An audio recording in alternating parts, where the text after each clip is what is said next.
দেখুন বন্ধুরা, লঙ্কাগুলো লাল লাল লঙ্কাগুলো এখানে রোদ্দুরে দিয়ে দিয়েছি। তো এগুলো খানিকটা শুকিয়েছে এরকম মরমরে করে, মচমচে করে। আরও শুকাবে, তাহলে একদম পুরো শুকনো লঙ্কার মতন মরমরে হয়ে গেলে তাহলে এগুলো ফোড়ন টোড়ন দিয়ে খাওয়া যাবে। আর এই দেখুন এখানে পাকা কুল রোদ্দুরে দেওয়া হয়েছে। লাল লাল টোকা টোকা কুলগুলো ছিল। আমার শাশুড়ি মায়ের যে কুলগুলোকে রোদ্দুরে দিয়ে শুকিয়ে দিয়েছে, এরকমভাবে শুকিয়েছে কুলগুলো। আর একটু রোদ্দুর খাইয়ে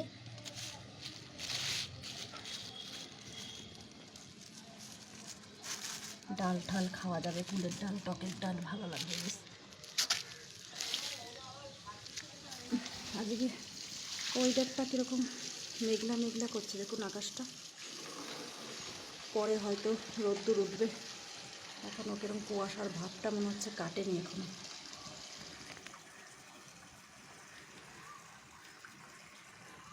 গুড মর্নিং, আশা করি তোমরা সবাই খুব ভালো আছো, আমিও খুব ভালো আছি। আজকে সকাল সকাল স্নান ঠান আমি সেরে চলে এসেছি।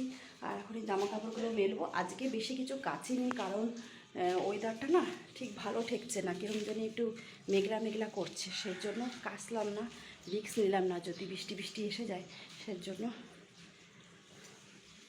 কাচাকুচি আজকে কিছু করিনি, সেমন শুধু স্নান করেছি, নিজের যে জামা কাপড়গুলো সেইগুলোই, নাইটি ফাইটিগুলো ওগুলোই কেচে দিয়েছি, আর কিছু কাচিনি।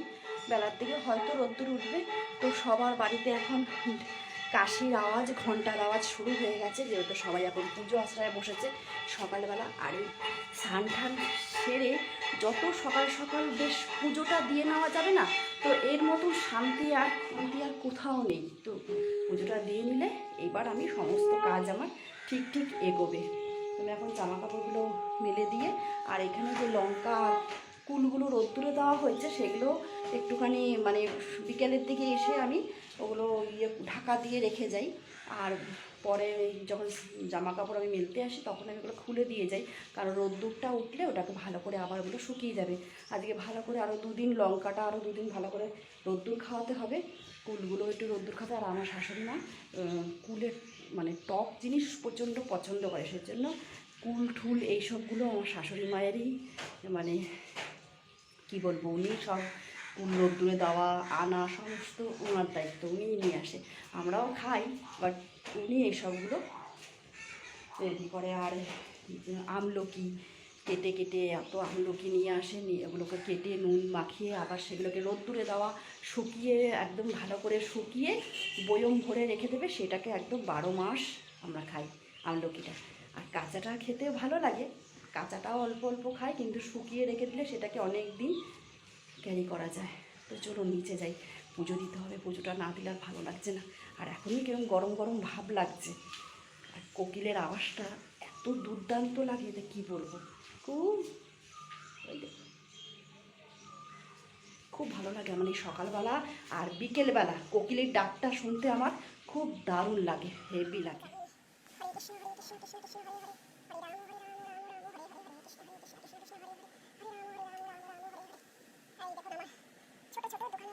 একসাথে শুয়ে রয়েছে, আর এটা আমার জায়ের ঘরের গোপাল, মাঝে মাঝে আমার ঘরে বেড়াতে আসে। এটা হলো আমার গোপাল, একই সাইজের দুটো, এই দেখো। আর একটা ছোট্ট লাল গোপাল, এটাকেও আমরা একসঙ্গে তিনজনকে ঘুম পাড়িয়ে দিই আমার এই বিছানায়। মাঝে মাঝে আমরা বেড়াতে আসি কিছুদিনের জন্য।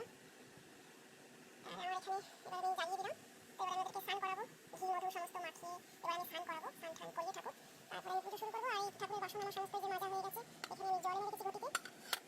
আর এই দেখুন একটা জবা ফুল আমার শাশুড়ি মা তার বন্ধুর বাড়িতে হয়েছে, একটা ফুলই বেঁচেছিল, কারণ এখন ফুল একদম গাছে থাকে না, সব তারা ভোর হতে না হতে রাত থাকতে সব তুলে নিয়ে চলে যায়। ফুল তুলতে তারা বেরোয়, ফুল তোলার একটা নেশা আছে না, তো তাদের জন্য পাওয়া যায় না। আর এইখানে এই যে এই হলুদ হলুদ ফুলগুলো দেখছেন, এগুলো আমার গাছের ফুল, কি ফুলের নাম জানি না, ফুলগুলো খুবই ভালো লাগে আসলে সাজাতে।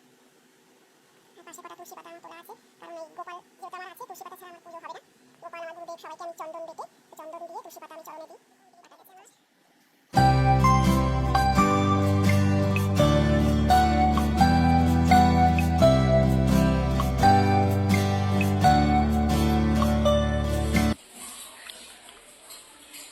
বসিয়ে দিলাম সোয়াবিনের তরকারি। ভালো কথা বলো। সোয়াবিনের তরকারিটা বসিয়ে দিলাম, টকবক করে ফুটবে, আর গরম গরম ঝোল নামাবো, আর গরম গরম খাওয়ারই একটা মজাই আলাদা হয়ে গেছে। এই হলো গিয়ে সোয়াবিনের তরকারি, একদম ঝোল ঝোল করেছি। আর এখানে আছে বেগুন ভাজা,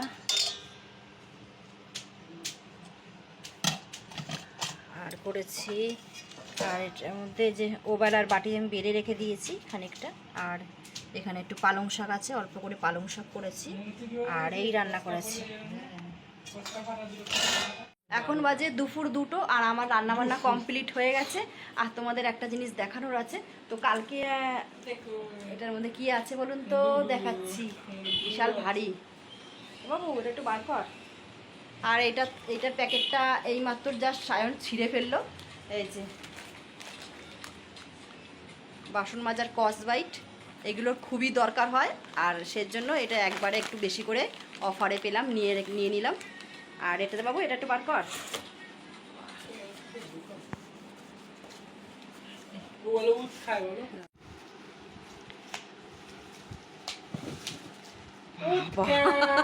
আরে আকাশে তুলে দিয়েছিস তুই, এবার নিচে নামা, হাত মাথায় লেগে যাবে, নিচে নামা।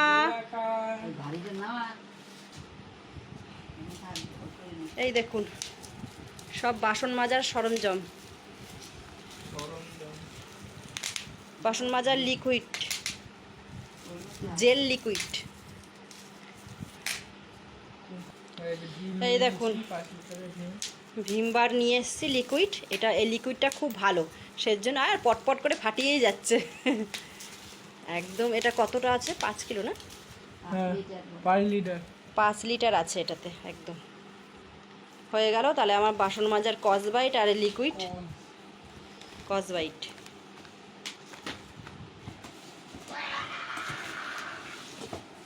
এটা এসছে সকালবেলা, আর এইমাত্র স্নান টান করে এসে ও এটাকে কাটলো।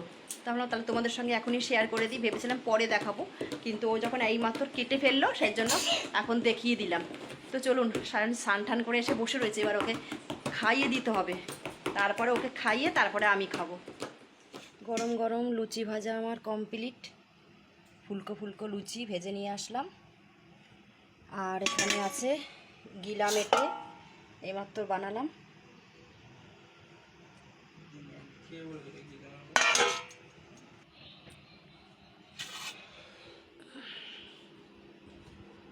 নে খেয়ে নে, গরম গরম। এখন বাজে রাত্রি 9টা, আর আমাদের খাওয়া দাওয়া কমপ্লিট হয়ে গেছে। তো তাড়াতাড়ি খেয়ে নিয়েছি, কারণ লুচি ফুচি খেতে গেলে না একটু তাড়াতাড়ি খেয়ে নিলে হজমটা তাড়াতাড়ি হয়ে যায়। আর এই লুচি তেলের জিনিস যত রাত্রির করে খাবো তাহলে আর হজম হতে চায় না, সেই জন্য একটু তাড়াতাড়ি ভেজেছি। সকাল সকাল আজকে রান্নাঘরে চলে গেছিলাম, আর সকালে যেহেতু আজ সোয়াবিনের তরকারি করেছিলাম, সেই জন্য ওদের একবেলার বেশি ওবেলা আর খাবে না এইসব দিয়ে, সেই জন্য রাত্রিবেলা আমাকে আবার লুচি করতে হলো, এসব করতে হলো। তো তাড়াতাড়ি আমি করে ফেলেছি, আর ওকেও সাইডকেও গরম গরম দিয়ে দিয়েছি, আমরাও খেয়ে নিয়েছি। তো খাওয়া দাওয়া কমপ্লিট। আজকের মতন ভিডিওটা এখানেই শেষ করে দিচ্ছি। আবার আসছি পরের ভিডিওতে। তোমরা সবাই ভালো থেকো, সুস্থ থেকো। আজকের মতন টাটা বাই, আবার দেখা হচ্ছে পরের কোনো ভিডিওতে। টাটা।